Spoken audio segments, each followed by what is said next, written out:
fall of Philadelphia. Oof. The culture of the Heat. And the slew of Game 6s and Game 7s this weekend. Slew, a word we don't use nearly enough. It was all a slew. Yeah. No, it was all a dream, Justin Tinsley. Let's go. Yes, yes. I like that. Product placement. Sometimes the words just hypnotize. I'm ready for it all. We'll get to that. Baby. Jimmy Butler's Tobias Harris over me is like the new. You like that? Tobias Harris over me? You like that? Regulus. The Heat, as if they were propelled by a culture. Moving on to the conference finals. You people mock the idea of Heat culture. If not that, what was it last night? I mean, what was it the past 3 years? Another run to the conference finals. The road win, clinch out, the rotation of guys they go with. Could any of you have predicted what their starting lineup would be in the Game 6 road closeout? No, you couldn't have. All attention has been on the Sixers this series. So, Frank Isola, around the horn to you. Talk about these Miami Heat and this culture. Well, it really is the gold standard of NBA franchises right now. It all begins and ends Now with he Pat says Riley, it. Eric There we Spoelstra. go. All right. We know that they draft well with Bam Adebayo, Tyler Hero. It's a free agent destination, but to your point, Tony, they started a road closeout game, backcourt of Gabe Vincent and Max Strus. They combined for 27 points, and Embiid and Harden had 31. You're going to win that game. They do a great job developing players. They've been the best team in the Eastern Conference all year long, and right now, they're still the best team in the Eastern Conference. Listen to Frank Isola. What in the world is happening here? He's praising Miami. I love Pat Riley. Now talk to us Pat about Riley, the he's Miami man. beat writers, the Miami reporters, and how they're doing. No, we're going to give you a mute for Justin Tinsley. Around the horn to you. Look, man, Heat culture is a very real thing. I read a great article on 538 by James Jackson, and he spoke a lot why Miami is this good. Since Spo took over in 2008, only the Spurs have a higher winning percentage than Miami. And Miami's won in multiple different fashions. Of course, you got the LeBron-era Heat, but now they're winning with like 9, 10, 11 guys deep in the playoffs. This team knows what guys fit their system. Like, it just works. There is a winning culture down there. You can't take it away from them. And for all the talk going into the playoffs about do the Heat have that guy that can close for them in the playoffs, man, kill that noise. His name is Jimmy Butler. Last night, he joined Dwayne Wade as the only player in Heat history to have 4 straight 30-point road playoff games. And against the Sixers, he averaged 16 points on nearly 60% shooting in the second half. He's having a better postseason right now than he had in 2020. Yeah, Donde.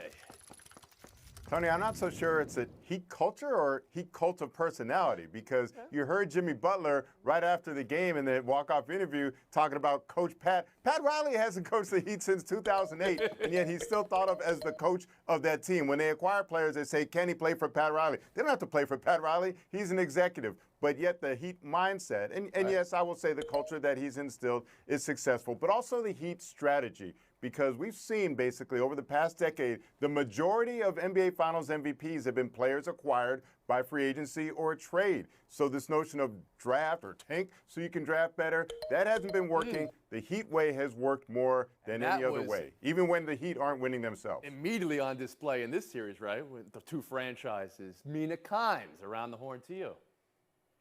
You know, something I saw a lot last night amongst Heat fans was culture over process, which on one hand sounds like a slogan for Greek yogurt, but on the other hand was undeniably true and borne out by some incredible individual performances. Collectively, guys, I mean, the Heat looked determined, well coached, clutch, and all of that in stark contrast to what we saw from Philadelphia, especially in the second half. Like, we can rave about Jimmy Butler, what he's done not only in this game, but in this series, but this was a team effort. They outworked them on the boards, they outworked them in transition, they played stifling defense, and when you've got a role player like Max Strus stepping up in a meaningful game with both his marksmanship and his passing, that's culture. Frank Isola back in. You know, when you talk about culture, it's also accountability. And the one thing about the Heat, and this includes when LeBron was there, if things don't go right, the coach isn't leaving. the coach is going to stay there. So to Mina's point, they're all pulling in the same direction. They all play hard. They actually look like they like playing with one another. Imagine that compared to the other team that they were playing last night. They were airing out some being grievances publicly during a game a few months ago, but you're right. And I think you're all giving credit to Eric Spoelstra, though nobody mentioned the name of Eric Spoelstra in this discussion, so a mute there. Let's move on, because the post-game from Joel Embiid and Doc Rivers and the entire fallout here for Philadelphia. Embiid, wide-ranging in diagnosis of this team. Everybody has to get better, he said. Harden wasn't the Harden of his MVP years, he said. How do we let Jimmy Butler go, he asked. Rivers, wide-ranging in his diagnosis of his coaching. After questions about his future, he said he sees himself as a terrific coach and nobody had them going far when he took over. What? And then Daryl Morey today said the plan is to bring Doc back and bring Harden back as well. Frank Isola, how do you diagnose this year's failure? Doc's defiance there and Embiid's critique, and Morey keeping Doc and Harden. Yeah, Doc was really testing. I kept waiting for someone to say, Doc, do you think you could win a championship with James Harden as your point guard? Because that was the big question to him last year with Ben Simmons, and he said, I'm not sure I can answer that question. You know, if they're going to make Doc the fall guy, I think it's unfair. This, to me, is all about James Harden. He wanted to be traded to the Philadelphia 76ers, and look at the way that he played in their last two games. Game 5 on the road, and then last night in a closeout game. How did Luka Doncic play in a closeout game? How did Giannis Antetokounmpo play in a road game with a series tied at 2-2? Harden last year, explain this to me, how Harden last year against Milwaukee on one leg in a Game 7 attempted 17 shots and went to the free throw line 10 times. Last night, 9 shots, 2 in the second half, no free throws. I don't get it. He looked so disinterested. That was, and I've liked James Harden, that was a disgraceful performance by a great player. Disgraceful. Nina Kimes, your view of it. I mean, I don't disagree with anything Frank said, but I don't see how Harden's terrible performance absolves Doc Rivers in this series. You know, you asked us to assess their assessments. What Joel Embiid said, while maybe a little bit blunt, was accurate, whereas Doc Rivers just came across as so defensive. I can't get over what he said, Tony. It was actually, he said, when I came here, when I joined Philadelphia, no one expected us to win. What? 2 years before that, you almost made it to the Sixers almost made it to the Eastern Conference Finals, if not for a buzzer beater. How is he positioning them, retconning them as some sort of underdog, coupled with the lack of adjustments in this series, the early insistence on using DeAndre Jordan? Frank, he's not the fall guy. He's the guy who's got to go. Jay Adonde. Well, I can say I was never rooting so hard for a team to be eliminated as the Sixers, mainly because I just couldn't stand to say Joel Embiid suffering out there the last couple games. He was in so much pain. He went to the ground like 6 or a dozen times last night. I just wanted him put out of his misery. I didn't realize we were going to get such great post-game sound. Maybe I should have learned the lesson from last year. But, you know, lost amid all of that, I think, was the question they have to ask. A lot of blame is being put on Harden. Embiid is trying his best, but you have to ask how far his best will get you. And this is yet another year in which he's been hampered by injuries in the playoffs. This is a consistent thing that he's been through. Maybe they're not all his fault. Maybe they're not all wear and tear. They can be acute injuries, but it's consistent throughout his career. He doesn't play all the way through the regular season. His 68 games he played this year, the most of his career. He's never play more than 70 games in a season. So can he be your guy that you can jump on his back if he's going to start having back issues come playoff time? And Justin Sinsley. Outside of the Lakers, and maybe even more so than the Lakers, I can't think of a team who's going to have a more chaotic offseason than Philly. Like, only the Hawks, the Wizards, and the Clippers have gone longer without a conference finals appearance. And look, it feels like Doc is going to be made the scapegoat here. Maybe he should be. And who the hell knows what's going to happen with James Harden. Then there's this reality. Here's the thing. Philly is completely wasting Joel Embiid's prime. I know he won't say that, but I know he's feeling it. Last night in the playoffs, James Harden went 2 of 19 on floaters. Frank mentioned James Harden and his free throws. He played 40 minutes last night and didn't attempt a free throw. That's the first time in his career. So look, when you look at Joel Embiid in that press conference last night, and he looked so defeated, so exasperated, that's why he's defeated, because no one knows what's about to happen with this team. But everyone knows what this season was about. It was about the trade. It was about Harden for Simmons. Justin, my phone's blown up last night with your text messages. You wanted to talk about this today. Please, the floor is yours. you know who really won this trade? Houston won the trade. They're a deep team, and they don't even have this drama. Look, I can make the argument that Daryl Morey is in a worse position now than what he was a year ago. Look, he wanted Harden in Philly. Harden wanted to be in Philly, and now they're there. Now he's stuck in this position. Do you give James Harden that max contract? Do you want to pay James Harden $60 million a year in 2026 when he's 37? Look, he traded the house for his guy, Morey did, and now it feels like he can't even rent anything. Mina Kimes? I think that Philly lost in both the short term and the long term. The short term based on what we just saw, obviously. The long term, to Justin's points, there really are no right answers with James Harden, because even if you don't give him a big contract, it means you gave up so much to get a player who has not been useful for you. Whereas Brooklyn lost in the short term. I think they could have actually used James Harden's playmaking a lot in the postseason, but at least they have the potential to win in the long term, because as much as we, criticize Ben Simmons, at least there's upside there, right, and youth. So I think this is a slight edge to Brooklyn, despite everything that's happened. That's true, and you almost have to throw out the Simmons component of it right now, right, Mina? Because to be determined. Yeah. But so if you look at it, players who played this year, it was really Harden for Seth Curry and Andre Drummond, and they really could have used Andre Drummond in this series once Embiid was out for the first couple games, right? They were forced, as Mina said earlier, they had to go with DeAndre Jordan, and that didn't work out well at all. So you have to look at it not just in terms of Simmons, but the additional assets that they had to give up, and they missed those during the playoffs. They missed the depth that Seth Curry provided them as well. Okay, James Harden needs to dedicate himself to getting in better shape. That's number one. But, when you look at this, last year, Ben Simmons would not shoot in the second half of a closeout game against the Atlanta Hawks. What happened last night, a closeout game against Miami? James Harden wouldn't shoot. And I'll tell you something.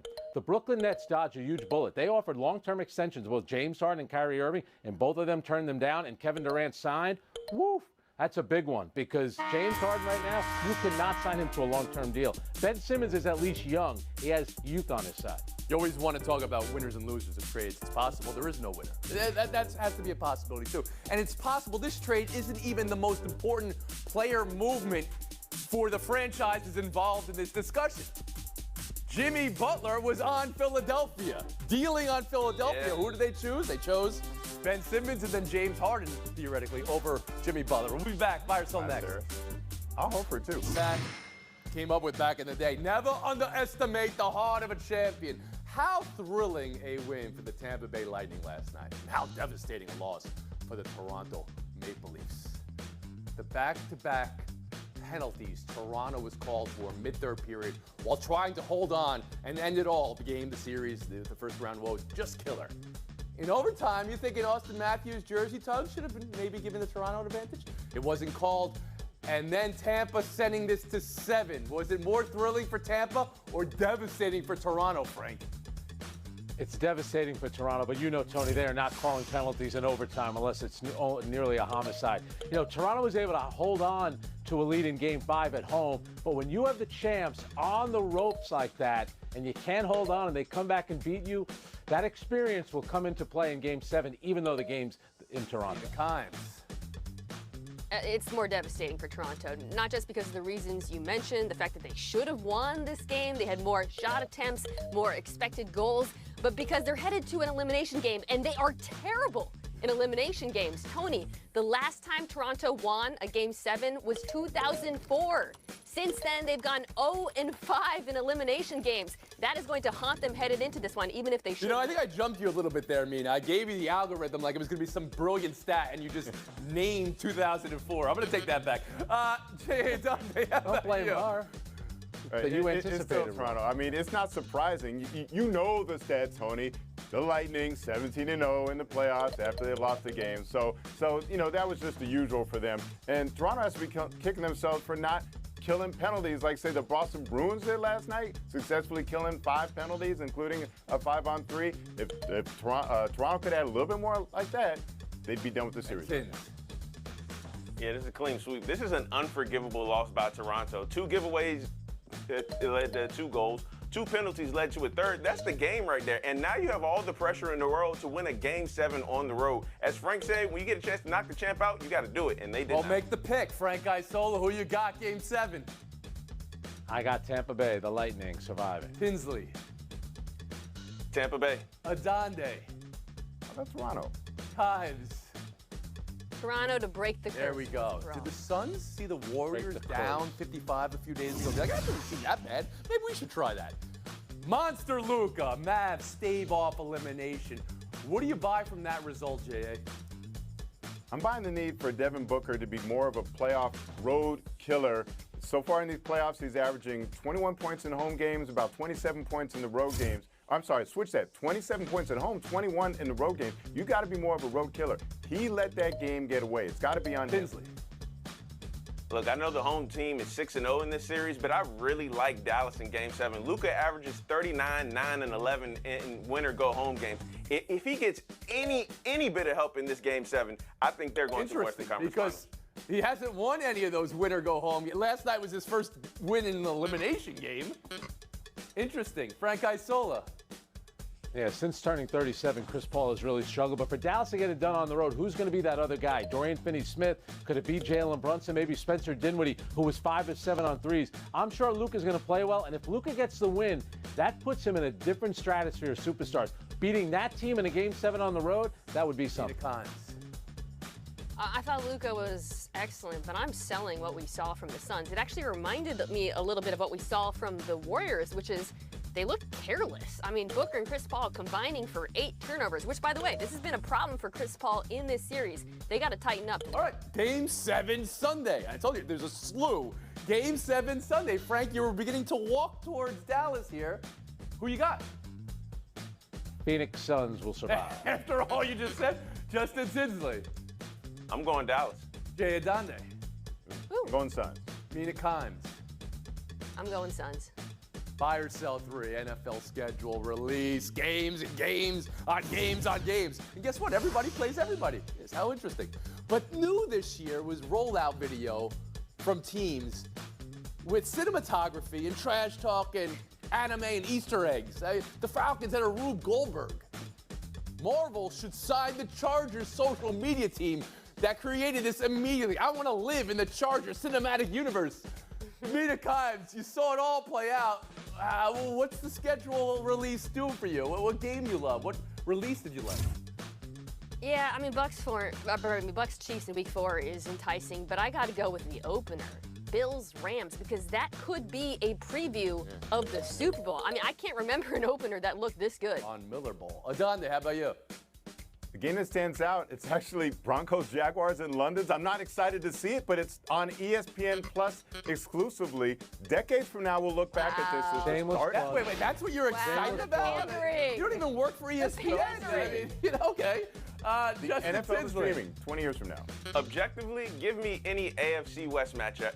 But with my heart, Tony, with my heart, Mina. Week 2, Joe Burrow, Jamar Chase, they come to Dallas. I'm already emotional. Frank Isola. My eyes are on Tom Brady, who just replaced our very own Tony Reali as the highest paid broadcaster in television history. Those first 4 games, both the first 2 on the road, Dallas and the Saints, and then you're home and you have to play Green Bay and Kansas City. That's rough. It's almost like they want him to become a broadcaster by the end of the season. The Chargers rollout video with a special gift in the Seahawks week. Mina Kimes? Shots fired. After all the times That's I've mean. defended those 4th down decisions, betrayal. If that was a think he product knows placement, somebody. I would be honored, honestly. I know you're at that moment of Tombstone, but I would be honored. The Chargers video was so Jackson good. Again, Big time. Marvel, hire those people. Amazing. Times Adande making way for a Tinsley Isola showdown. 2 minutes. Bucks Celtics, no time for Rangers Penguins, and no time for any of the hockey. Here's our one showdown. Tyreek Hill sending out the new and improved Tua to Tyreek video. And he even tweeted it out with Kenny Alchona. We're talking about practice, which is awesome. 2 questions. Did Tyreek successfully convince you everything's good in the cinematography department of Miami? And did Tyreek Hill successfully convince you everything's good in the quarterback department of Miami? Justin? There's but one rule on the internet, and it states every day there's a main character on Twitter. The main goal is to not be it. This is great damage control by Tyreek Hill. I'm not mad at this at all. Right, guys, Sola? Your two answers are no and no. We're sitting here talking about practice videos. Come on. He has 17 chances during the season to prove what he can do. Hey, we got here for rehearsal at 8 o'clock in the morning. You all said, Frank, you're not going to be good for the show. Here I am in Showdown winning it. It's not about practice. It's how you perform. I wouldn't spit so fast, Mr. Isola. If history has taught us anything, you write a book. You win around the horn. You know, Justin Tinsley, your first career book. Author Justin Tinsley. Please, it's all yours. Look, this has been a great week for me. My grandmother celebrated her 91st birthday. My first book, it was all a dream. Big in the World That Made Him, is in stores now. My brother David Dennis, he has a book as well. I got to promote him. This is a surreal moment for both of us. And just before I get out of here, one more thing I want to say: bring Brittany Griner home. This is getting ridiculous. Bring Brittany Griner home. Justin.